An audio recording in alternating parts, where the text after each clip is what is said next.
વિસ્મય અને આશ્ચર્ય જન્માવે એવા બે પ્રવાહો અત્યારે જોવા મળે છે. એક વિજ્ઞાનનો પ્રવાહ છે, એક વિતરાગનો પ્રવાહ છે.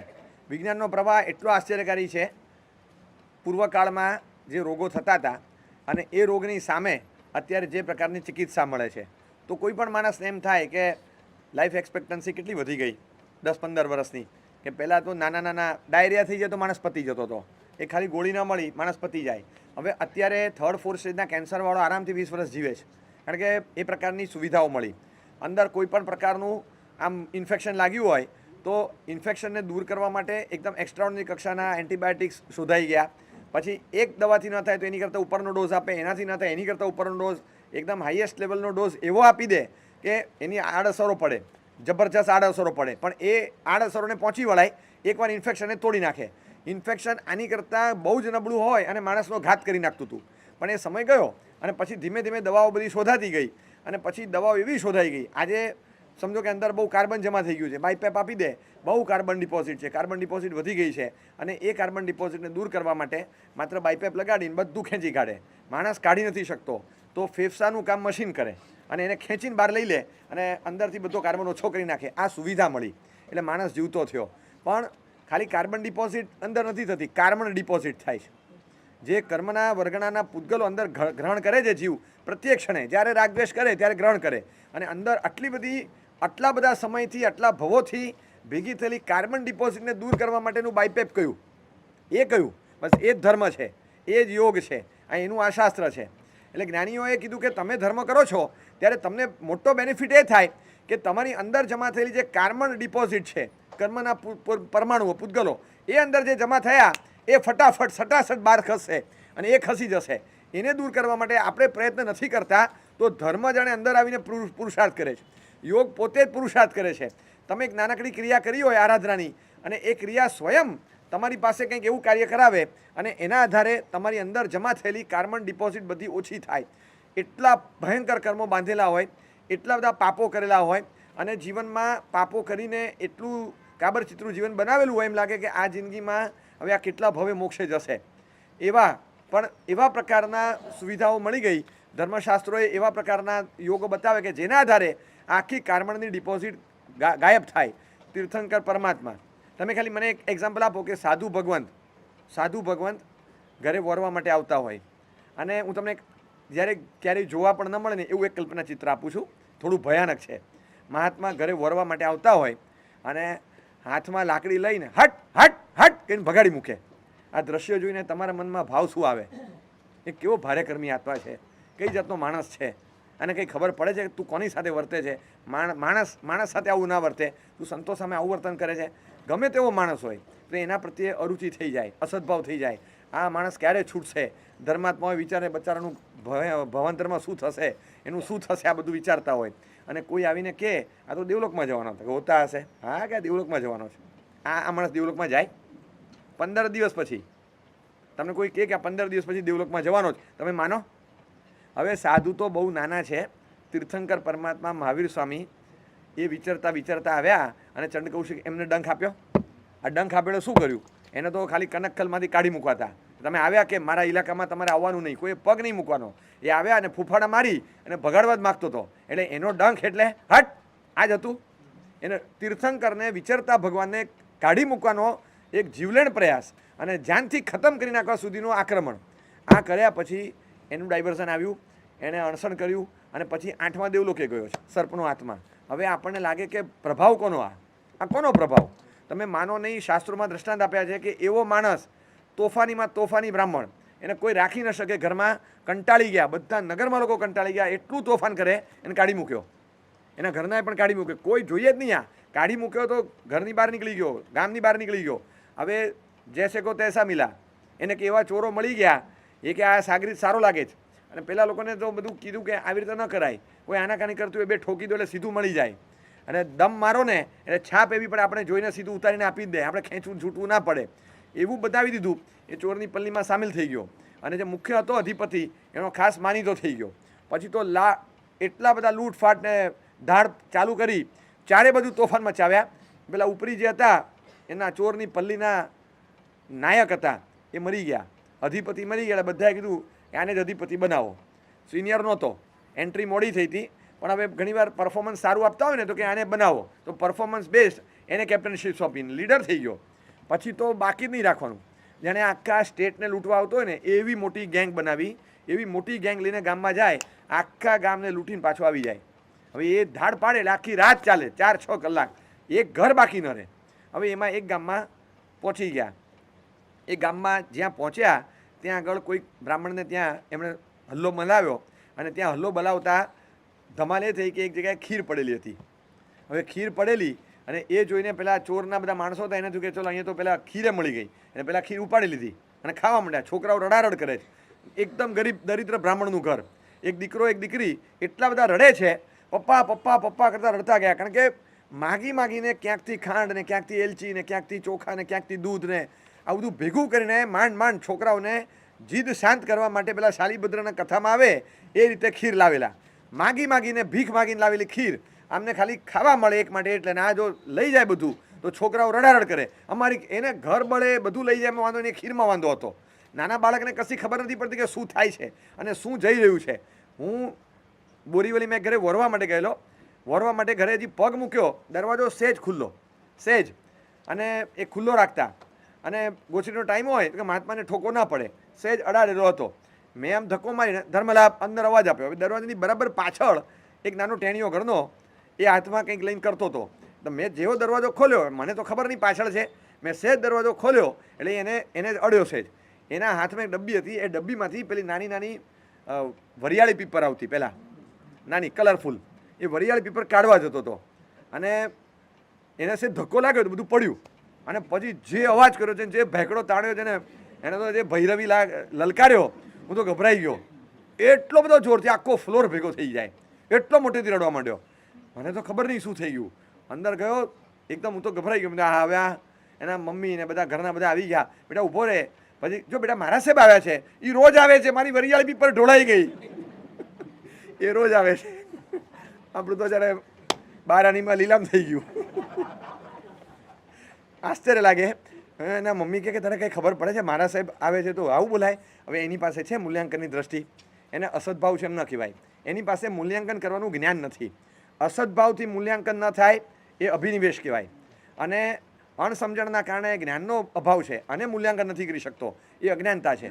અજ્ઞાનતા છે ને ઓછું મારે, અભિનિવેશથી મૂલ્યાંકન ન કરો એ વધારે મારે. એટલે ઘણીવાર એવું થાય, ધર્મની અંગેની સમજણ હોય, બધું સમજે છે, અને છતાં એને અભિનિવેશ છે, નહીં એટલે નહીં જ. એ અભિનિવેશના કારણે ન કરે ને એ તો મારી નાખે તમને, એ આશાતના છે. અજ્ઞાનતા છે, નથી, ખબર નથી, અને ક્યાંક થઈ ગયું, એ આશાતના રૂપ નથી, એ તમારી આરાધનાનો અભાવ છે, અથવા એ સામાન્ય અનાદર છે, કોઈ આશાતનાનો પરિણામ નથી. અહીંયા તો પેલા બાળકને ખબર જ નથી કે આ શું જઈ રહ્યું છે, એને કંઈ ખબર નથી. ઘરમાં બધા રડે છે, માલ સામાન જૂટવાઈ રહ્યો છે, લૂંટ ચાલી રહી છે, એને કાંઈ ખબર નથી. એને એક જ છે કે મારી ખીર ગઈ, અને રડારડ ચાલુ કરી દીધી, અને એ ખીર ગઈ, ખીર લઈને પેલો માણસ ભાગ્યો, અને આને રડારડ ચાલુ કરી એટલે એના બાપા હતા, એનું મગજ ફર્યું. એ કે આવી રીતે ચોરી કરે, આવું ચાલતા હશે, ગરીબના બ્રાહ્મણના ઘરમાં હાથ મારે છે, હાથમાં શસ્ત્ર લઈને મારવા દોડે એની પાછળ. આ બ્રાહ્મણ શસ્ત્ર ક્યાંથી લે? પણ મનમાં એવો આવેશ આવી ગયો. આવેશ જ્યારે આવે ત્યારે તમારા કુળ ગોત્ર ખાનદાની બધું બાજુ ઉપર રહે. ગમે તેની જીભ ઉપર ગમે તે શબ્દ આવે, ગમે તે મગજમાં ગમે તે ભાવ આવે, હાથમાં જે હોય તેનો ઘા થાય.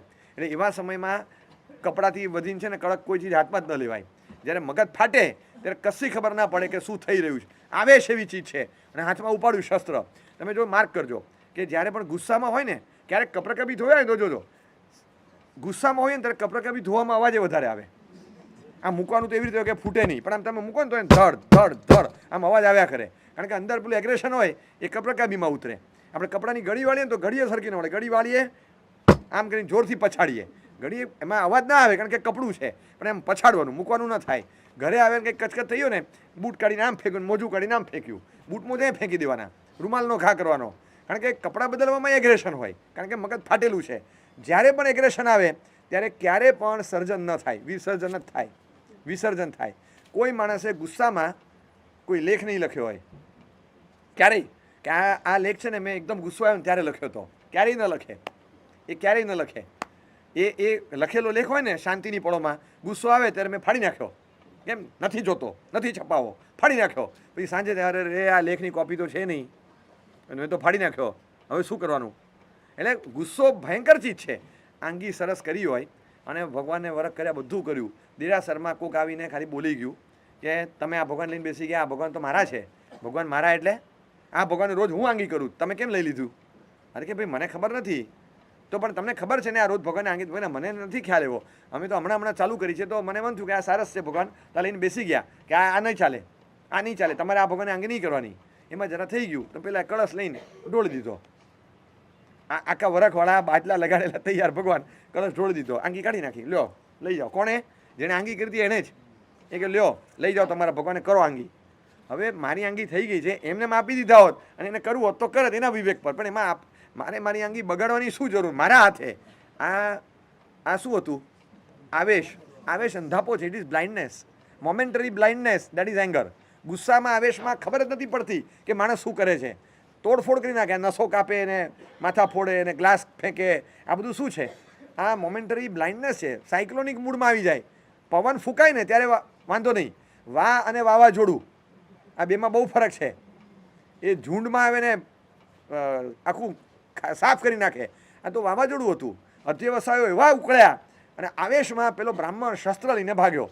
કોઈ વિચાર નથી કરતું કે આ શસ્ત્ર જો વાગી જશે તો એ મરી જશે, શું થશે? એ શસ્ત્ર લઈને દોડ્યો અને એ શસ્ત્ર લઈને દોડ્યો તો સામે, હવે આ શસ્ત્ર લઈને દોડે ને એ તો બરાબર, પણ શસ્ત્ર લઈને ભાગ્યો, પહેલા માણસને મગજ ફાટ્યું. એના બધા સાગરીતોને માર્યા, 2-4 જણને પતાવી દીધા. એટલે બ્રાહ્મણ પાછો એને મૂળ માણસની પાછળ પડ્યો, એનું માથું ફટ્યું કે આ માણસ આવી રીતે મારા સાગરીતોને મારે. એટલે એણે ત્યાંથી દોડતો સીધી ખુલ્લી છરી સાથે દોડ્યો. એટલે પેલો બ્રાહ્મણ આવે ને એને પેટમાં હુલાવી નાખવા માટે છરી લઈને દોડ્યો. એ જ વખતે રસ્તામાં એક ગાય આવી, વચ્ચે આમ ગાય જાય છે, પસાર થાય છે. પેલો આવી રહ્યો છે, પેલો આમ ધસીને આવી રહ્યો છે, અડફેટે ગાય આવી ગઈ વચ્ચે. તો ગાય વચ્ચે એવા ટાઈમે આવી કે ગાયની સાથે ભટકાઈને પડ્યો. પિત્તો એવો ગયો, સીધી છરી મારી દીધી ગાયને અને ગાય મરી ગઈ. ગાય ખતમ થઈ ગઈ. ત્યાં તરફડિયા મારતી ગાય મરી ગઈ. આમ ચપ્પુ પાછી પેટમાંથી ખેંચીને પાછો દોડ્યો. પેલો આ વર્ણન લખ્યું છે, આ યોગશાસ્ત્રની ટીકાના શબ્દોનું હું ગુજરાતી બોલું છું. આખું વર્ણન લખ્યું છે, કથા આપી આની. એ મારે ને આ માણસ એટલે એટલો ખતરનાક માણસ છે કે એનો એક હાથ વાગે એટલે તમે બીજો માગી ન શકો. એનો પ્રહાર એવો છે. એનું નામ પડેલું દ્રઢ પ્રહાર, દ્રઢ પ્રહારી. એનું નામ એટલા માટે પડેલું, એટલો એક પંચ મારે ને બધા દાંત આઘા પાછા કરી નાખે, આખું ચોકઠું બહાર આવી જાય, લોહી લુહાણ કરી નાખે, માથામાં વાગેલા શ્રીફળની જેમ વધેરાઈ જાય. એનો પ્રહાર પંચ એટલો પાવરફુલ અને જનુની માણસ. એટલે એનું નામ હતું નહીં, ફઈબાઈ કંઈક બીજું પાડ્યું હશે, પણ આ નામ એનું પડ્યું દ્રઢ પ્રહારી. એવો આ ચંડ કૌશિક નામ કોણે પડ્યું? ચંડ કૌશિક નામ નથી. અને કોણ મળી સાપના ફઈબા થાય એને ઓળી જોડી કરવા જાય? આ તો પૂર્વ ભાવમાં કૌશિક તાપસ હતો અને પછીના ભાવમાં ક્રોધી થયો. તો પેલો કૌશિક અને એ કૌશિક, આ ભાઈ કૌશિક નહીં, પેલા કૌશિક, અને એ કૌશિક અને એનો ગુસ્સો બહુ હતો એટલે પ્રચંડ કૌશિક. એના પરથી પ્રચંડમાંથી ચંડ થયું. બહુ પ્રચંડ સ્વભાવ છે, એમાં ચંડ થયું અને ચંડ કૌશિક નામ પડ્યું. કોઈ ફૈબા થોડા હતા કે નામ પાડવા ગયા, પણ પૂર્વના ભાવનું અનુસંધાન ચાલ્યું, એમાં એનો જે ગુણ હતો એની સાથે એટેચ થયો એટલે ચંડ કૌશિક નામ પડ્યું. આનો પ્રહાર એવો હતો અતિશય મજબૂત અને દ્રઢ પ્રહાર, તેનું નામ પડ્યું દ્રઢ પ્રહારી. ગાયને ખતમ કરી નાખી. પેલો માણસ આવ્યો, એમાં ઉપમા લખી છે કે ફણસના વૃક્ષની ડાળી કાપે, ફણસના વૃક્ષ ઉપર ઉગેલું ફળ આમ એક ચોપ મારીને જેમ નીચે પાડી દે ગોળ ફળ, એવી રીતે ફણસના ઝાડ પરથી કાપીને ફળ મેળવે એ રીતે એક જ ઘા અને ડોકું જુદું કરી નાખ્યું. ધડ પડી ગયું અને ડોકું ગોળ ગોળ ગોળ રગડતું રગડતું ક્યાંય જતું રહ્યું. એક ઘામાં એનું આખું ડોકું ઉડાડી દીધું. એવો તેજોવધ. અને આ જોઈને એની પત્ની દોડતી આવી, પત્ની પ્રેગ્નન્ટ છે, એ દોડતી આવી કે આ શું કરે છે, મારા પતિને મારી નાખ્યો. એ દોડતી આવી, દોડાતું નથી અને એને જોરથી લાત મારીને પાડી, એને પેટમાં માર્યો. પેટમાં મારવાના કારણે ગર્ભ તરફડિયા મારતો બહાર નીકળી ગયો અને એ ગર્ભ પણ તરફડીને મર્યો અને સ્ત્રી પણ મરી ગઈ. અને આ તો બધું પત્યું અને પહેલાં 2 બાળકો એટલા રડે ગભરાઈને ત્યાં ઊભા છે. એ જે રડે છે ને આક્રંદ કરે છે, હવે સમજાયું કે હવે ખીર માટે રડવાનો અવસર નથી, કારણ કે સર્વસ્વ ગયું છે. હવે ખીર એમને યાદ નથી આવતી. બાળપણમાં પણ અમુક વખતે સમજણ આવે, હવે ખીર માટે નથી રડતા, હવે રડે છે. આખો અલગ એપિસોડ છે. ભયંકર રુદન ચાલુ થયું અને રડતા એમનું જે આક્રંદ હતું એ આક્રંદમાં જે શબ્દો નીકળે અને હવે અમારું કોણ ને એ જે અંદરથી વિલાપ નીકળ્યો, 2-5 મિનિટ સુધી ધારીને આ જોયા કરે છે. એ જોઈને અંદરથી હલી ગયો. એ કે આ શું, અમે શું કરી નાખ્યું? હાથમાં હજી છરી છે, આમ એને મનમાં થયા કરે છે, ધ્રુજે છે, આખું કાયા ધ્રુજે કે મેં શું કર્યું, મેં આ શું કરી નાખ્યું, મેં આ શું કર્યું. એને એટલો બધો પશ્ચાતાપ થયો કે મેં આવી હત્યા કરી, આવો ભયંકર પાપ, આવો ભયંકર આચાર અને આવું આક્રમણ, મેં સમજણ ગુમાવી. 3 મિનિટની અંદર 4 જીવ મારી નાખ્યા અને અમે શું કરી નાખ્યું. અને ભલે ગુંડો, ભલે ચોર, પણ એ આસ્થાળુ પ્રજા હતી. એ જે સંવાદો હતા ને શાસ્ત્રોના, એ હવામાં ફરતા હોય. એને બધું યાદ આવ્યું કે ભયંકર કોટીની નરકની યાતના એ ભોગવે જે બ્રહ્મ હત્યા, ભ્રૂણ હત્યા, સ્ત્રી હત્યા અને ગો હત્યા કરે. 4 થઈ. બ્રહ્મ હત્યા, ભ્રૂણ હત્યા, સ્ત્રી હત્યા અને ગો હત્યા 4 કરી નાખી વિધિન 3 મિનિટ્સ. હું કઈ ગતિમાં જઈશ એટલો બધો ગભરાઈ ગયો અને અંદરથી પાપનો પશ્ચાતાપ ડંખ મારે છે. શું કરું. તમને આશ્ચર્ય થશે, આ રૂવાટા ખડા થયેલી સ્ટોરી અને યોગશાસ્ત્રકાર લખે છે, આ દ્રઢ પ્રહારી એ જ ભવમાં કેવળ જ્ઞાન પામીને મોક્ષે જાય છે. શું કર્યું એણે, શું કર્યું? આ 3 મિનિટ જુઓ તમે.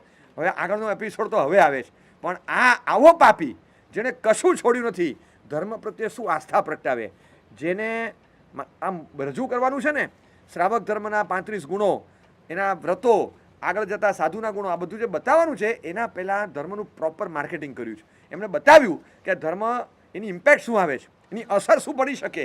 ગમે તે કરી નાખ્યું, પણ આટલું બધું કાર્બન જે જમા થયેલું હતું એને કાઢવા માટે જેમ બાયપેપ લગાડે એમ કાર્બન ડિપોઝિટ આટલા મોટા પાયે થયેલી અને એને હવે બાયપેપ લગાડવાનું હતું. હવે સામાન્યથી થાય એમ નથી, પંપથી થાય એમ નથી, કોઈ રીતે થાય એમ નથી, શ્વાસની ધમણ ચાલે એમ નથી, લંગ્સ નબળા પડ્યા છે. હવે કરવાનું શું? હવે એની પાસે એક ઓપ્શન એક જ છે. ડૉક્ટર ઘણીવાર કહે કે હવે બાયપેપ ચડાવવું પડશે, બાયપેપ પર ચડાવી દો, આ એમને નીકળે એમ નથી. અરે મારી પાસે ઓક્સિજન, આ સિલિન્ડર બધું બરાબર છે, પણ આમાં છે ને તમારે ઓક્સિજને જઈને કાર્બને કાઢશે, આ બે કામ ભેગા થશે, આમાં બાયપેપ જોશે જ વગર ચાલશે નહીં. એટલે હવે ચાલે એમ નહોતું. એ ત્યાંથી હાથમાં છરી લઈ અને આ ખૂની માણસ ત્યાંથી નીકળે છે. આવો ભયાનક આચરણ કરનારો જેણે ઇતિહાસ સર્જી દીધો 3 મિનિટમાં. સિરિયલ કિલરના એપિસોડ આપણે વાંચતા હોઈએ ને, ક્રાઇમ પેટ્રોલના એપિસોડ વાંચતા હોઈએ, એ બધા બાજુ પર રાખી દે ને, એવો ખતરનાક રોલ હતો.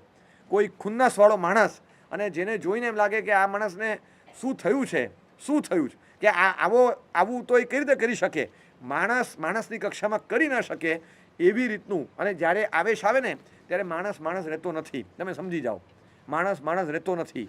એ જે કામ કરશે એ માણસ નહીં રહે. આપણે વાંચીએ જ, લાશના 35, 50, 100 ટુકડા કરી ઓવનમાં પકાવીને ખાઈ જાય. પુરાવાના નાશ કરવાના કોઈ રાક્ષસી પ્રયોગો હોય આનાથી વધારે? આવા પ્રયોગો કરનારા પણ આ દુનિયા પર મનુષ્ય આકારે જીવે છે. આપણને લાગે કુદરતે 2 પગ, 1 પૂંછડીને 2 શિંગડા ઓછા આપ્યા, બાકી આ પશુ જ કહેવાય, ઓછા આપ્યા. આવી રાક્ષસી વૃત્તિ સાથે જીવનારા હોય, આવેશ જ્યારે આવે, ધર્મ વગરની જિંદગી છે ને એ તમે ભૂલી જાઓ કે ધર્મ વગરની જિંદગી એટલે ગુણ વગરની, વિવેક વગરની અને શાંતિ વગરની જિંદગી છે. ધર્મ વગર જીવીને બતાડે કોઈ, ધર્મ વગર અને શાંતિ સાથે બને જ નહીં. વિવેક જ ન હોય, શાંતિ જ ન હોય, એને સમજણ પણ ન હોય, જીવનમાં કશું ના આવે. ધર્મ વગરનું જીવન ધર્મેણ હીના પશુભી સમાના લખે છે કે આમાં માત્ર પશુ તરીકેનો ઉલ્લેખ નથી થતો, બાકી સમાન ધોરણ છે. ધર્મ જીવનમાં નથી એટલે જીવનમાં કશું જ નથી રહેતું. આપણે તો પાપા પગલી માંડીએ છીએ, પણ એક ગુણાત્મક ધર્મ, સમજણનો ધર્મ કંઈક પણ આવ્યો ને, 2 શબ્દ કાને સાંભળીને પડ્યા હોય, એ શબ્દ ક્યાંક બહાર જતા કામ લાગી જાય અને કોકની સામે બોલતા અટકી ગયા, કોકની સાથે સંબંધ બગડતો વિનાશતો અટકી ગયો, ક્યાંક કોકની સાથે અણબનાવ થતો અટકી ગયો, ત્યારે ધર્મ જીવનમાં સ્થાન આપે છે. ઘણા બધા પરિવારોમાં પારિવારિક સ્ટેબિલિટી જે છે ને એ ધર્મના આધારે છે. એ ધર્મ ગમે તે સ્વરૂપે હશે, સમજણ સ્વરૂપે, મોટાઓમાં વાત્સલ્ય સ્વરૂપે હશે, મોટાઓમાં ઉદારતા સ્વરૂપે હશે, નાનામાં વિનય વિવેક સ્વરૂપે હશે, અથવા તો ઔચિત્ય સ્વરૂપે હશે, અથવા સહિષ્ણુતા સ્વરૂપે હશે, પણ એ હશે. અને બધું બેઠ્યા પછી છેલ્લે ધર્મ સાચવીને રાખ્યો હોય, ધર્મના ના એમ આપણાથી જુદા ન થવાય, એમ ન થવાય જુદા, એમ કેવું લાગે, ન કેમ થવાય. આ નિયમ કોણે લખી આપ્યો છે? બધા થાય છે, આપણે કેમ ન થઈ શકીએ? આ ભારત વર્ષમાં ગુજરાતી પ્રજામાં આ એક આપણે ત્યાં આવ્યું ને, ના એમ ન થવાય, તો ભલે ઘણા થતા હોય છે, પણ હજી પણ જે આ માનસિકતા જે ટકી છે ને એનું મૂળ કારણ શું ખબર છે? કે આપણું એક સ્પિરિચ્યુઅલિટીના ટચવાળું સિવિલાઇઝેશન, એના કારણે છે. હમણાં એક બુક વાંચી, બુકનું ટાઇટલ હતું હ્યુમન સિવિલાઇઝેશન, અને મજા તો ક્યાં આવી, 300 રૂપિયાની બુક 150માં હતી, એટલે બોર્ડ મારેલું હ્યુમન સિવિલાઇઝેશન ઓન સેલ. ખડખડાટ હસતો તો. મેં કીધું આ એકદમ સાચું માર્યું છે. ખરેખર નાગરિકતા લીલામ થવા જઈ રહી છે. આમ જોવા જઈએ ને, actually human civilisation is on a grand cell. અત્યારે જોવા જઈએ તો આ જ ચાલે છે. ક્યાંય સંસ્કાર જોવા ન મળે. અને એ સંસ્કારનું અધપતન થયું હોય ત્યારે માણસ સાથે રહે કે શેના આધારે? ધર્મના આધારે રહે છે. કોણ ધર્મની અનુમોદના કરે છે? આવો ધર્મ એની કોણ અનુમોદના કરવાનું છે? કે ઘરમાં આટલી સેવા કરે છે, આની અનુમોદના કરીએ ત્યારે ખબર પડે કે ધર્મની અનુમોદના છે. વિવેક જાળવે છે, મોટાનું માન જાળવે છે. ના પાડીને એકવાર ઈચ્છા હોવા છતાં પણ નાની ઉપરવટ નથી જતો. મનમાં કદાચ અસદભાવ થાય તો પણ એ ઓવરરૂલ નથી કરતો. આ આમન્યા જળવાય આ પણ ધર્મ છે. પાયાનો ગુણનો ધર્મ છે. આટલો ધર્મ ટક્યો હોય એ પરિવાર ટકે છે. બધી રીતે પુણ્ય બેકઅપમાં હોય ત્યારે આર્થિક રીતે માણસ સ્ટેબલ રહે છે. તો પુણ્ય ધર્મના આધારે ઊભું થયું છે. એટલે ફાઇનાન્શિયલ સ્ટેબિલિટી, પરિવારની સ્ટેબિલિટી, શાતાવેદન્ય કર્મ, જૈના કરુણા પાળીને, દયા પાળીને ઊભું કર્યું. એના કારણે ફિઝિકલ સ્ટેબિલિટી બધું ધર્મને આધીન. જિંદગીમાં કોઈ પણ એપિસોડ આપણે ટકી જતા હોઈએ ને, હેમખેમ રહેતા હોઈએ, એ ધર્મના આધારે. ધર્મ ગયો એટલે બધું ગયું. તમારું જે અંદરનું તત્વ ગયું, જેના આધાર પર ટકવાના હતા કે ટકતા હતા એ જ ગયું. તો ધર્મ ટક્યો શેના આધારે? માત્ર આના આધારે. એટલે ધર્મ જીવનમાં આપણને ટકાવે છે, આપણને આગળ વધારે છે. એટલે જીવનમાં બધું છોડાય પણ ધર્મને ન છોડાય. ગમે તે ભોગે કંઈ ન કરાય. ચોવિયારની બાધા લીધેલી એક ભાગ્યશાળી મુંબઈમાં.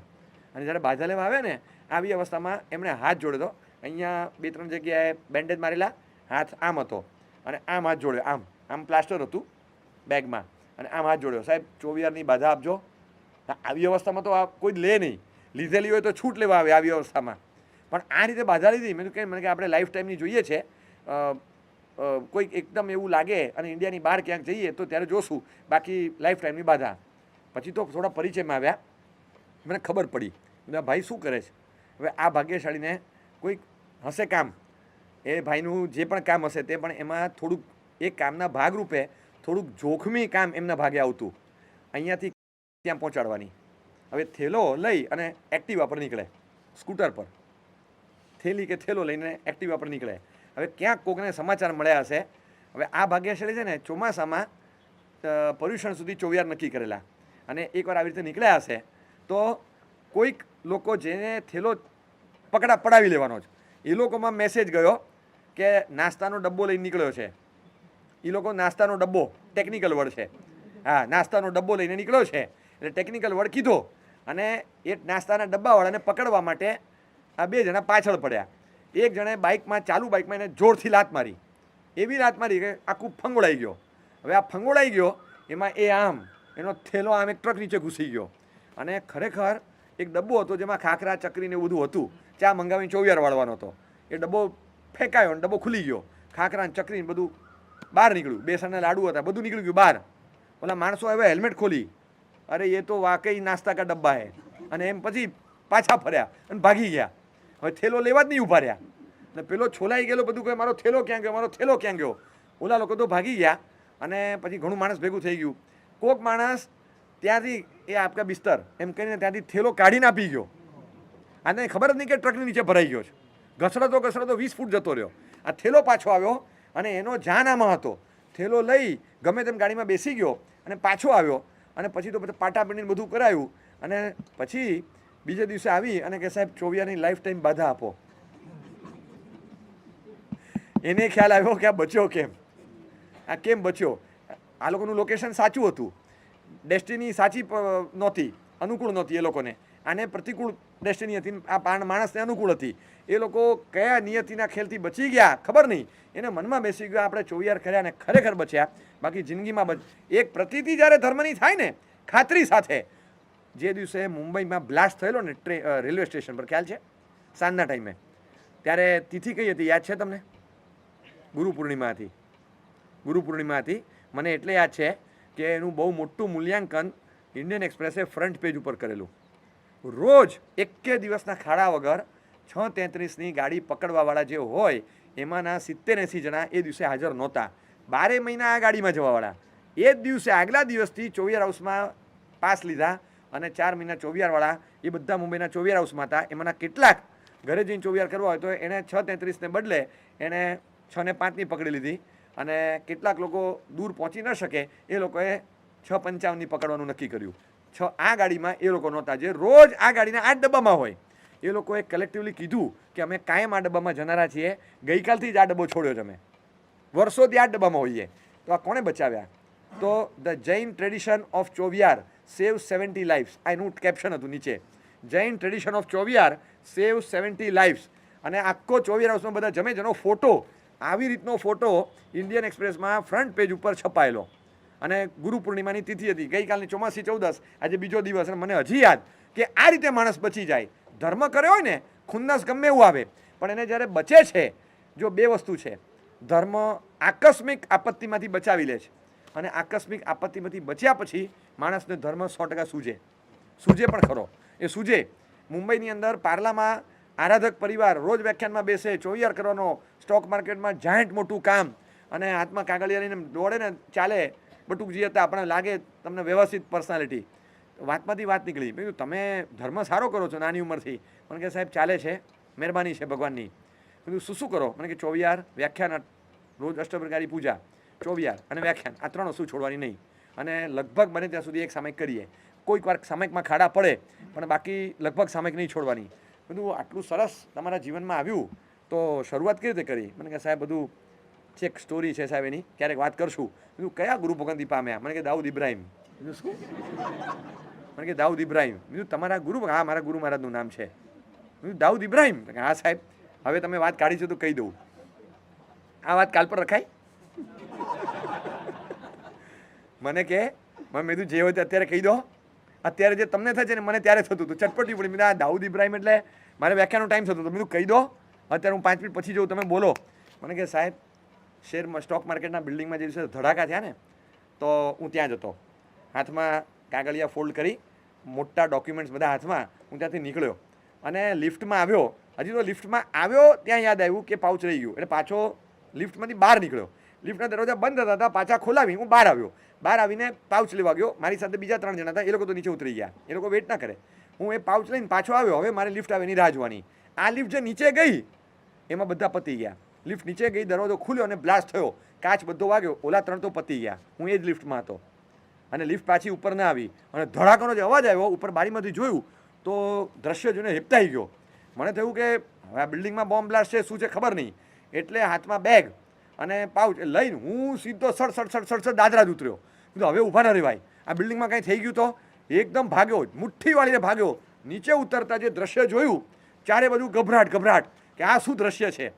અને એ દ્રશ્ય જોઈને એવો ગભરાયેલો, અને ત્યાંથી સીધો બહાર નીકળી ગયો. બહાર એક ટેક્સી લીધી, અને ટેક્સીમાંથી પહેલો ઘરે ફોન કર્યો કે જો હમણાં તું ટીવી ચાલુ કરીશ કાં તો કોઈ કેવા આવશે બ્રેકિંગ ન્યૂઝ, હમણાં 3 મિનિટમાં આવ્યા સમજ ઘરે કે સ્ટોક માર્કેટના બિલ્ડિંગમાં ધડાકા થયા છે, લાશોના ફોટા દેખાશે. મને કાંઈ નથી થયું, વાળ વાંકો નથી થયો, એક ઉજળો નથી પડ્યો, હું ટેક્સીમાં છું, હું ઘરે આવું છું. તો કે સારું.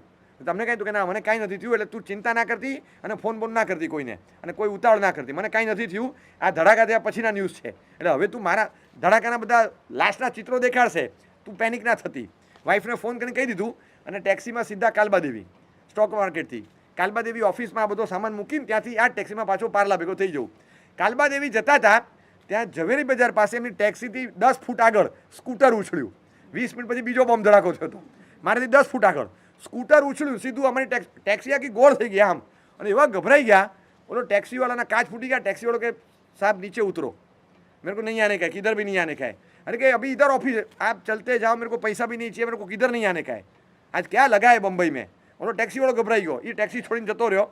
હું ત્યાંથી ભાગ્યો, મુઠ્ઠી વાળીને દોડતો કાલબાદેવી ઓફિસમાં ગયો. ત્યાં નીચે ઉતર્યો, ત્યાં કોઈ નવા ફ્રેશ ટેક્સીવાળાને પકડ્યા.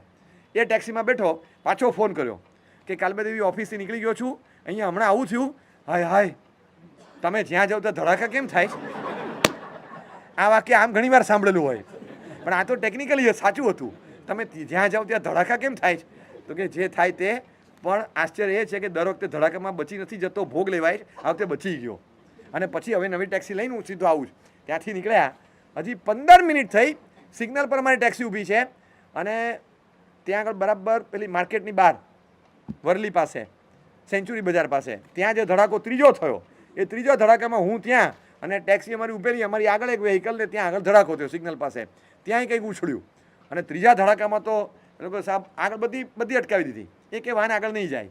એટલે અમે ત્યાં ઉતરી ગયા. હવે ત્યાંથી ચાલતો ગમે ત્યાં દૂર પહોંચ્યો, ત્યાંથી બીજું કોઈ વ્હીકલ પકડ્યું અને ભગવાનને કે હવે ચોથો ધડાકો ન થાય અને હેમખેમ હું પાર્લા પહોંચ્યો. સાહેબ એ દિવસે આ 3 જણા ચોથી વાર ટેક્સીમાં બેસતા નક્કી કર્યું આજે હેમખેમ ઘરે પહોંચું, હવે કોઈ ધડાકો ન થાય, કશું ન થાય, આજથી ચોવિહાર પૂજા અને વ્યાખ્યાન શરૂ અને રોજ એક સામાયિક કરીશ. અને ત્યાં મારા જાતે નિયમ લઈ લીધો. સાહેબ મને કહો મારા ઉપકારી કોણ? મારા ઉપકારી કોણ? મને ધર્મની ચેતના જગાડનાર કોણ? મારામાં ભાવ કોણે પ્રગટાવ્યો? સાહેબ એવો ગભરાટ થઈ ગયો. આકસ્મિક આપત્તિમાં ધર્મ તમારું રક્ષણ કરે છે અને આકસ્મિક આપત્તિમાં રક્ષણ થઈ જાય ને એ જૂના કોઈ ધર્મના પ્રભાવે જ હોય, પણ પછી ધર્મ સાથે જોડાવાનું છે ને સહજ મન થાય, મનમાં થાય. કોઈ આપત્તિ આવી જ નથી આપણે જિંદગીમાં, કોઈ આપત્તિ કોઈની જોઈ પણ નથી. મનમાં એમ થઈ જાય કે આ કેમ છોડાય? જે ભાવ મળ્યો છે એ બીજા પર્પઝમાં એનો ઉપયોગ જ નહીં કરવાનો. હેતુફેર માટે જગ્યા વાપરવી એ જેમ કાયદેસર ગુનો છે એમ હેતુફેર માટે આ જગ્યા વપરાય. આ ભાવ જે હેતુ માટે મળ્યો હોય એના માટે જ વપરાય. એ અધર પર્પઝમાં રેસિડન્સમાં પાસ થયો હોય ને કમર્શિયલ વાપરે તો ગુનો છે, તો ગુનો જ બને છે. એ રીતે હેતુફેર માટે નથી વપરાતો.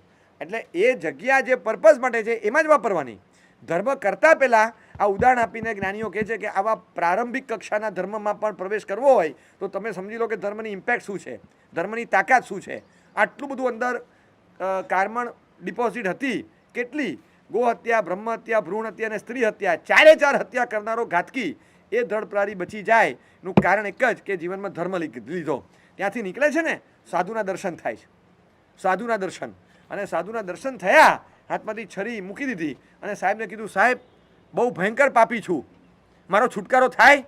સાહેબે એકદમ મંદ સ્વરે એક સ્માઇલ સાથે એટલો અવાજ આપ્યો, ગમે એવો પાપી હોય ધર્મના શરણે આવે એનો 100% છુટકારો થાય, ગમે એવો પાપી હોય.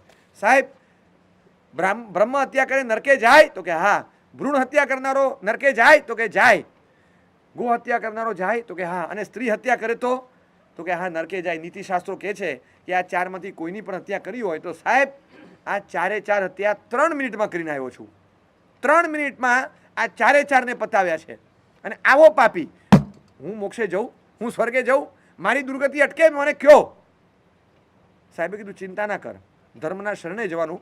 હિંસા ખરાબ છે પણ હિંસાનું કારણ આવેશ છે. આ આવેશના કારણે હિંસા થઈ છે. ક્ષમા ભાવમાં જા અને પ્રાયશ્ચિત કરીશ તો પ્રાયશ્ચિતથી ગમે એવા કર્મો ખપી જશે. તો સાહેબ મને પ્રાયશ્ચિત આપો. અને ઉગ્ર કોઈ પાપ હવે નવું નથી બાંધવું, હવે એક પણ જીવ નથી મારવો, એક પણ. તમે કહો કે આ રીતે કરવાથી જીવ મરે એ પ્રવૃત્તિ બંધ.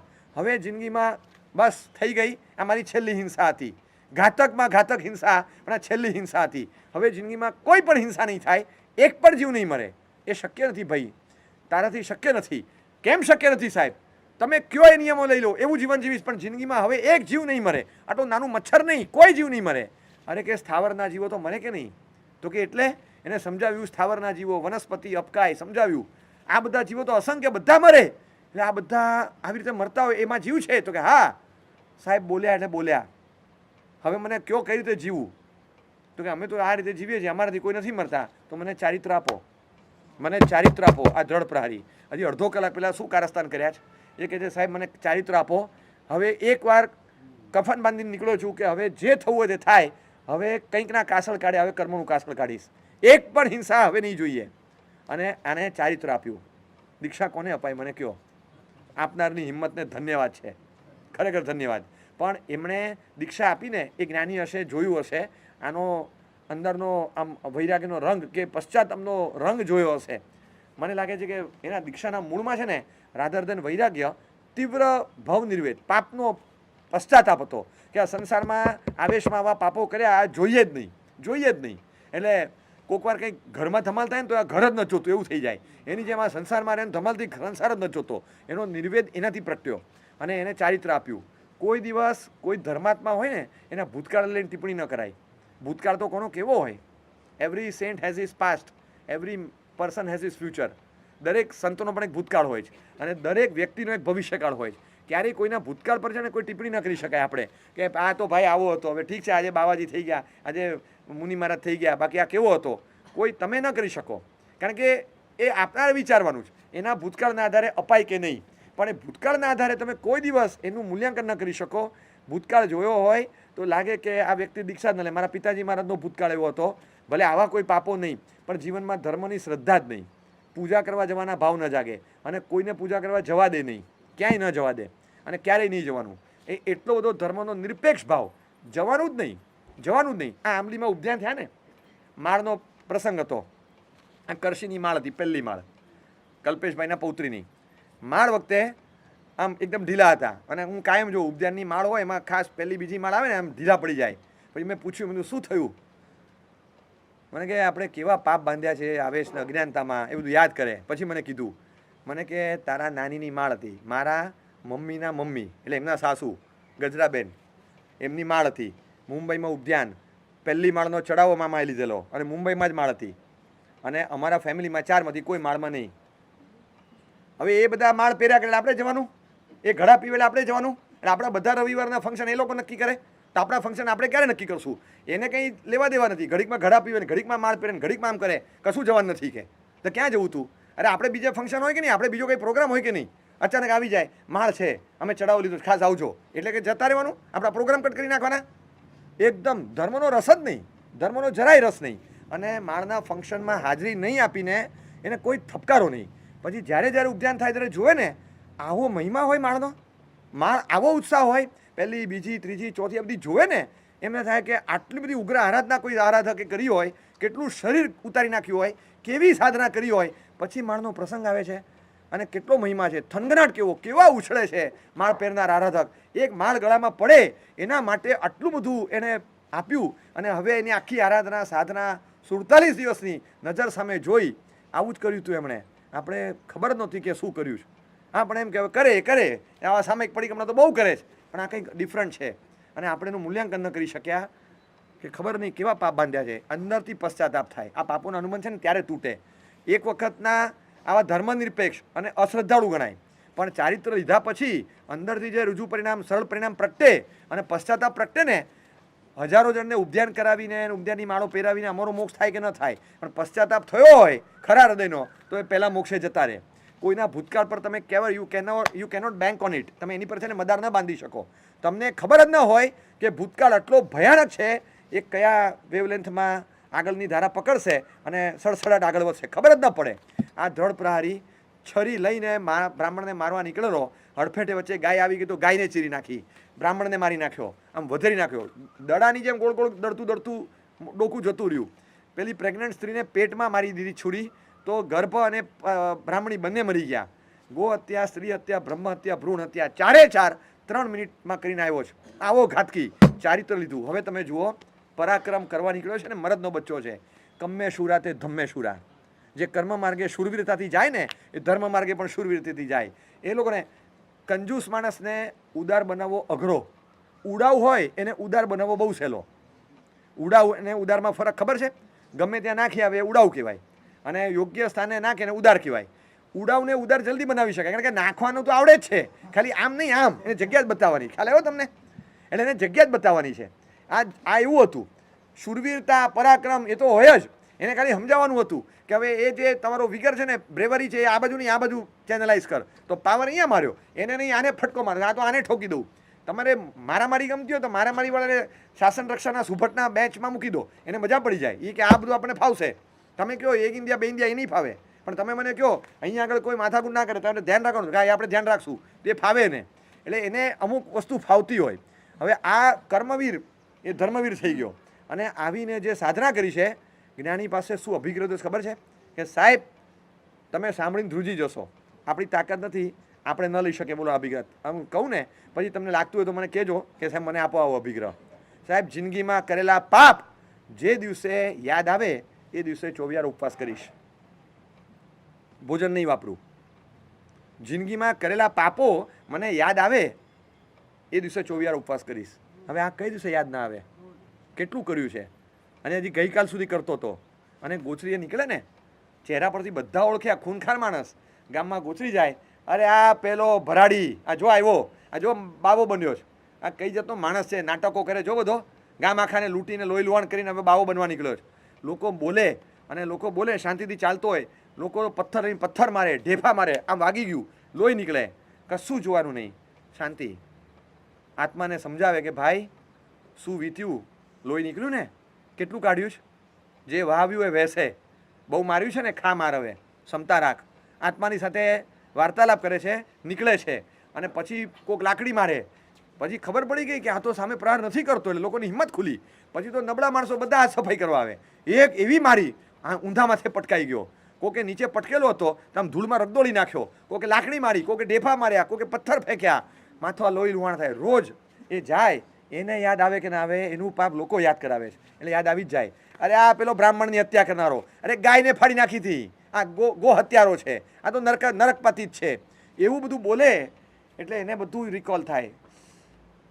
ગોચરી માટે જાય અને બધા યાદ કરાવે એટલે ન છૂટકે યાદ આવે. આમ ઉપવાસો પર ઉપવાસો થતા જ ગયા.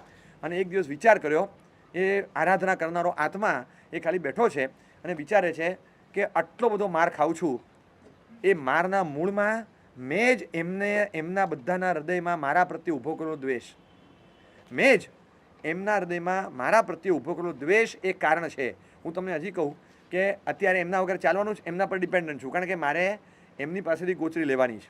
હવે એમની પાસેથી મારે જે હું એમના પર ડિપેન્ડન્ટ છું, મારે લેવાની ગોચરી એમના રસોડેથી, અને એ લોકો મારી સાથે આવું વર્તન કરે છે, પાછું મારે ત્યાં જ સમાધાન કરીને લેવું હશે તો ત્યાંથી જ લેવાનું છે. તો મારી પાસે અડધો કલાકમાં મારું કામ પતાવવા માટે એક ઓપ્શન એ છે કે એ લોકો આવું કેમ કરે છે, હું આની સામે શું પ્રતિક્રિયા આપું, હું આને શું જવાબ આપું. મને પથ્થર મારે, મને હાથમાં ઉપાડતા આવડે, એ પથ્થર ઉપાડે છે ને ગબડાવી દઈશ, આવડે છે, કરતા નથી એટલે શાંતિ રાખજે. એક રાડ પાડતા આવડતી હતી પણ એ નહીં. એણે એ વિચાર કર્યો કે આ લોકોને આવા મનમાં ભાવ કેમ પ્રગટ્યા, ખુન્નસ મૂળમાં તો નથી, માણસો સારા છે, બીજા સંતોને ભિક્ષા આપે છે, તો મને કેમ ઢેફા મારે છે, એટલા માટે કે મારા પ્રત્યે જનૂન છે, ખુન્નસ છે, દ્વેષ છે. અને એ દ્વેષ ડિપોઝિટ મારા કરતૂતથી જ થયો છે. કામતભાઈથી એવા કર્યા છે, તારા પ્રત્યે આદર કોને રહે. અને તારો આ વેશ છે ને વાસ્તવમાં વ્યાજબી નથી આ લોકોની દ્રષ્ટિએ, એ જે કરે છે ખોટું નથી. એણે પોતે વિક્ટિમ પોતે જસ્ટિફાઈ કરે છે કે ધેર એક્ટ વોઝ વેલિડ. તમે વિચાર કરો કેટલી પારદર્શકતા. કોઈ દિવસ બીજો જસ્ટિફાઈ કરશે, આપણે તો છે ને ભોગ બન્યા હોય ને, નહીં બિલકુલ નહીં, એમની વાત ખોટી જ હતી, એમને ખોટી જ દાદાગીરી કરી. બધા કે ના એ મોટા હતા, એમની વાત નહીં, મોટા હતા તો શું થયું, દાદાગીરી કરવાનો હક થોડો મળે છે. આપણે વિક્ટિમ બન્યા હોય ને આપણે કોઈ દિવસ જસ્ટિફિકેશન નહીં આપીએ. એમણે વિક્ટિમ બનેલ વ્યક્તિ પોતે જસ્ટિફાઈ કરે કે they are right, their act is valid. આ મારા કરતૂત એવા છે, આ તો દયાળુ છે, કોઈ છરી લઈને ફોંકી નથી દેતું અને પેટ ચીરી નથી નાખતું. બાકી આ દ્રઢ પ્રહારીએ શું કર્યું છે મારું મન જાણે છે. આ એકદમ વેલિડ છે, એમના પક્ષે કોઈ ખોટા નથી, પણ મારું પાપ મને યાદ આવે છે, એ સ્મૃતિમાંથી ખસતું નથી. આજે ઉપવાસ, ચોવીયારા ઉપવાસ, રોજ ગોચરી નીકળે અને ન મળે ને અને પાછા ફરે, એ ઋષભદેવ. પણ ખાલી એનું પાપ યાદ આવે અને પાછા ફરે, આ દ્રઢ પ્રહારી. શું સાધના છે, પશ્ચાતાપ ખરા હૃદયનો. આ મનમાં છે ને કોઈક પાપો ડંખી ગયા હોય, અમુક પાપો એ થયા હોય ત્યારે થઈ ગયા હોય, આવેશમાં, અણસમજણમાં, જોશમાં, યુવાનીના આવેશમાં થઈ ગયા. હવે એ પાપ નથી કહી શકાતા, નથી પ્રાયશ્ચિત લઈ શકાતું, નથી કબૂલ કરી શકાતા અને ડંખે છે અંદર. અને પાપના ફળ કેવા મળશે એનાથી તો ઓર ડંખે છે. કેવા જઈએ તો એની કરતાં વધારે એમ લાગે છે કે કહી તો શકાશે જ નહીં. હવે એ પાપ ડંખતા હોય અને આવો અભિગ્રહ કરવો હોય કે આ પાપ મને જે દિવસે યાદ આવે ને એ દિવસે ઉપવાસ કરીશ, થઈ શકે? કેટલા ખેંચાય? એ ડંખતું પાપ સતત સ્મૃતિમાં રહે. આમણે ઉપવાસ પર મહિનાઓ ચાલ્યા જ કર્યું, ઉપવાસોની ધારા ચાલી અને એક દિવસ એટલો પશ્ચાતાપના ભાવમાં ચડી ગયો કે આટલા બધા પાપો બાંધ્યા. ધરડ પ્રહારી કેટલા જીવોને તે હેરાન કર્યા છે, બધા જીવોને ખમાવી દે, ખમાવો બધા જીવોને. તમે તમારું પેટ ચીરી નાખ્યું. તું વિચાર કરે છે તારા હાથમાંથી, હજી આજે તો સમજુ માણસ છે અને સશક્ત શરીર છે, તારા હાથમાંથી ગોચરી જતી રહી, એક રડતા બાળકને માગીને બાપાએ મેળવેલી ખીર છૂટવી લીધેલી. કેવું પાપ બાંધી તું તે? ભોગવ. એ છોકરાના આંતરડા નહોતા કકડાવ્યા, એ દીકરીની આંતરડી નહોતી કકડાવી તે. તું લાયક છે ભોજનને, તે કોકના ભોજન છીનવી લીધા. એ માગીને રડીને મેળવેલી તલસાટવાળી, તડપવાળી ખીર, અને એ ખીર લઈને ઝૂંટવીને ભાગી ગયો તો. એ નાના માસૂમ બાળકોનું રુદન, એનો વિલાપ, એનો આક્રંદ તે જોયો તો. અને પડતાને પાટું મારે છે. એ લોકોનો વિલાપ જોવાને બદલે એના મમ્મીને પપ્પાને વેતરી નાખ્યા. એનો આવનારો ભૈલો એ ગર્ભમાંથી તરફડિયા મારીને બહાર આવી ગયો, પેલી ગાયને ચીરી નાખી. તને યાદ નથી આવતું આ બધું? આ તો હજી કાફી નથી, હજી આની કરતાં ઘણું આવશે. તારા પાપ હજી પ્રકાશે ને એટલી વાર છે. તું લાયક છે, તું આને જ લાયક છે. બસ એ જીવો તમને ખમાવું છું. તમને જે પીડા આપી, અણસમજુ હતો, આવેશમાં હતો, આજે તમારી સામે આવી શકો એમ નથી, પણ તમને ખમાવું છું, મિચ્છામિ દુક્કડમ, મિચ્છામિ દુક્કડમ, મિચ્છામિ દુક્કડમ. તમને જે પીડા આપી હોય, આજ સુધી જેને લૂંટ્યા, અણહકનું લૂંટ્યું, મિચ્છામિ દુક્કડમ. પાછળ તમારા પર શું વીત્યું, તમે કોઈ પ્રસંગ માટે ભેગું કરી રાખેલું, હું જૂટવીને જતો રહ્યો, પાછળ તમે કેવા રડ્યા હતા એ જોવા માટે મેં આંખ કે કાન નહોતા મૂક્યા. આજે મને તમારા વિલાપો સમજાય છે કે તમારી પર શું વીત્યું હશે. મારા કર્મો તો હું ભોગવીને ખતમ કરીશ, પણ તમારી પર જે મારા કર્મો છે એને તો હું ભોગવીને ખતમ કરીશ, પણ જે ત્રાસ તમને આપ્યો એ આપવા બદલ આજે મને એવો ત્રાસ થાય છે, મારે એ ત્રાસમાંથી મુક્તિ જોઈએ છે, મને માફી આપો. આ કર્મોની પીડા તો ભોગવી લઈશ, એ તો મારા બાંધેલા જ, પણ તમને ત્રાસ આપ્યો અને હવે સમજણ પડે છે કે કેવો ત્રાસ આપ્યો. એ ત્રાસ આપવાનું સમજાઈને હવે મને જે ત્રાસ અંદર થાય છે ને એ ત્રાસમાંથી મને મુક્તિ આપો, મિચ્છામિ દુક્કડમ, મને ક્ષમા આપો. એવા બધા એપિસોડ યાદ કરીને ખૂણામાં બેઠો બેઠો ત્યાં આગળ જીવોને ખમાવે છે. ખમાવતા ખમાવતા પશ્ચાતાપ એક એટલો તેજસ્વી પાવક અગ્નિ છે, તેમાં તમે એક સ્પેસિફિક બધા ધર્મ કરતાં પશ્ચાતાપ એક રીતે સર્વોત્કૃષ્ટ ધર્મ છે. કેમ? એનું સિમ્પલ લોજિક કે તમે એક પાપનો, એક સ્પેસિફિક પાપનો તીવ્ર પશ્ચાતાપ કરો છો, પણ એ પશ્ચાતાપના વોલ્યુમ જ્યારે વોલ્ટેજ એકદમ વધે ને ત્યારે એ સ્પેસિફિક પાપ જેનો પશ્ચાતાપ થયો છે એ અને એ સિવાયના બધા એ બધા અંદર બળીને ખાક થઈ જાય એકસાથે. આવું ક્યાંય ન થાય. તમે કોઈ સ્પેસિફિક પાપનો પશ્ચાતાપ કરો છો, તમે કોઈ એક નામ કાઢવા માટે તમે ડિલીટનું બટન દાબો અને આખો ચાર્ટ ડિલીટ થઈ જાય, આના જેવું છે. તમે તો એક સ્પેસિફિક બટનને ડિલીટ કરવા ગયા, એક જ નામ, એમાં આખો ચાર્ટ ડિલીટ થઈ ગયો. એટલે કશું હતું નહીં, ડિલીટ વન ડિલીટ ઓલ એવું થઈ ગયું. આ તો તમે બધું જ ભાંગી નાખ્યું. આ એક પાપનો એવો પશ્ચાતાપ અને એના આધારે એક પશ્ચાતાપનો ભાવ ગ્લોરીફાઈ થયો, એવા ભાવ ઘૂંટાયા અંદર. આ અંદરનો ભાવ ધર્મ છે એનો, આ ધર્મની સાધના છે. ખરો યોગ પકડ્યો છે અંદરથી, તીવ્ર બળાત્રા. એ પશ્ચાતાપના યોગમાં એ દ્રઢ પ્રહારીને ત્યાં આગળ કેવળ જ્ઞાન થયું. ભવ પૂરો નથી કર્યો. જે ભવમાં 4 મહાહત્યાઓ કરી અને નરકગામી બને એ ભવ પૂરો નથી કર્યો, અને ભવ પૂરો થતાં પહેલાં ભવ પરંપરા પૂરી કરી દીધી. આખી ભવ પરંપરાનો છેડો લાવી દીધો આ પરાક્રમ ધર્મના કારણે. એક ધર્મના શરણે ગયેલો આવો પાપી, દુરાચારી, અનાચારી માણસ, એ માણસ એ જ ભવમાં મોક્ષે જાય. આપણને તો કેટલો બધો અંદરથી આશાવાદ પ્રગટે કે હવે ધર્મનું શરણું છોડાય નહીં. કદાચ બે આની પાપ થયા તો થયા, બાકી આપણે તો આગળ વધવામાં ક્યાં વાંધો આવે, આમ ચપટી બગાડતા આગળ વધી જશું. અંદરથી કેવો આનંદ થાય, આ ધર્મ પ્રત્યેનો આસ્થા અને શ્રદ્ધાનો ભાવ કેવો વધે. આવો તીવ્ર પશ્ચાતાપ આપણા પાપ માટે આપણા જીવનમાં પણ આવવો જોઈએ, અને ધર્મને એવી રીતે વળગીને રહીએ ને કે હવે જિંદગીમાં છૂટે નહીં, હવે ના છૂટે. જે પકડ્યું એ પકડ્યું, હવે કોઈ કાળે ન છૂટે. આપણને કોઈ કે ચાણક ચડી જાય દ્રઢ પ્રહારીનું સાંભળીને, હવે તો જે થવું હોય તે થાય. હવે તો સામાયિક પૂજા અને ચોવિયાર પૂજા અને વ્યાખ્યાન આ છોડવાના જ નહીં, ગમે તે થાય. તમે રોજ વ્યાખ્યાનમાં આવજો, હું આવીશ જ, તો તમે વ્યાખ્યાનનો તમારો ખાડો કઈ દિવસે પડશે? જે દિવસે વ્યાખ્યાન ન હોય મારા સાહેબ ખાડો પાડે એ દિવસે. બાકી આપણો હવે ન પડે, હવે કોઈ કાળે નહીં. હવે આપણે દ્રઢ પ્રહારીના રસ્તે.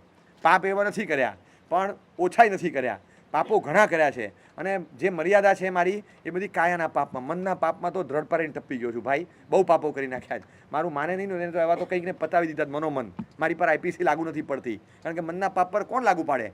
પણ આ સાંભળ્યા પછી થાય કે કોઈ રીતે આપણે ઓછા નથી. તો હવે ધર્મના શરણે જઈ આ બધા પાપ આ જ ભવમાં પૂરા કરવાના છે. આંખો મીચાયા પછીની પણ એક દુનિયા છે, એ ભયાનક છે. એ વિઝ્યુલાઇઝ થતી હોય ને તો કરવાની, કે આ બધા પાપનું પરિણામ શું આવશે, શું આવશે આ પરિણામ આપણે છે ને ખબર નથી પડતી. એવી રીતે કામ પ્રિવિલન્ટ કહેવાય ને, પ્રિવિલન્ટ એકદમ, કે દવા છાંટીને જીવો મારી નાખવાના, દવા છાંટીને જીવોને મારી નાખવાના.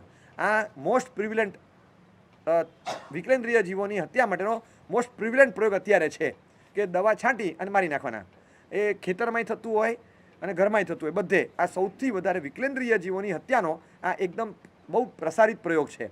હવે તમે જોજો અત્યારના છેલ્લા 40-50 વર્ષથી દવાઓ છાંટવાનું, પેસ્ટિસાઇડ બધી આવી ત્યારથી લઈને ખેતીથી લઈને અહીંયા પણ, તો આ છેલ્લા 10-20 વર્ષમાં તમે જુઓ કે મોતમાં ગભરામણ થાય, આમ શ્વાસ રૂંધાય, ગભરામણ થાય અને લંગ્સમાં પાણી ભરાઈ જાય, શ્વાસ જ ન લઈ શકે, આવી ગભરામણની અવસ્થામાં મૃત્યુ આવે. મૃત્યુ તો આવતા હતા ને પહેલાં, પણ સ્લોલી આમ સ્મૂથલી સીધા સેફ એક્ઝિટ લઈ લેતા હતા, કેમ આમ સરકીને જતા રહેતા હતા.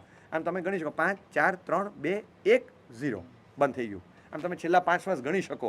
આ રીતે થતા હતા મૃત્યુ. પણ જે ગભરામણ, ઓલું મારેલું હોય અને આમ થતો હોય, તરફડિયા મારતો હોય, 10 લીટર પર ઓક્સિજન હોય છતાં અંદર કંઈ અસર ન થાય અને ઢપ કરતો ડીપ થઈ જાય ઓક્સિજન લેવલ, અને જે ગભરામણમાં જાય, આ બધા પાપો જે છાંટ્યા હતા અને ગભરામણો કરાવી એ ત્રસજીવો ખદબદતા હતા, એ લોકોને શ્વાસ રૂંધાતા હતા. દવા તો ગઈ અને છાંટી દીધી. દવા છાંટી અને એમને જે ગભરામણો થઈ સેંકડો હજારોને, એ બધું રિટેલિએટ થાય છે. અને પછી જ્યારે અહીંયા પાણી ભરાયું ને જે ગભરામણ થાય, શ્વાસ રૂંધાય, લઈ ન શકીએ, ત્યારે ખબર પડે કે આ જવાબ છે.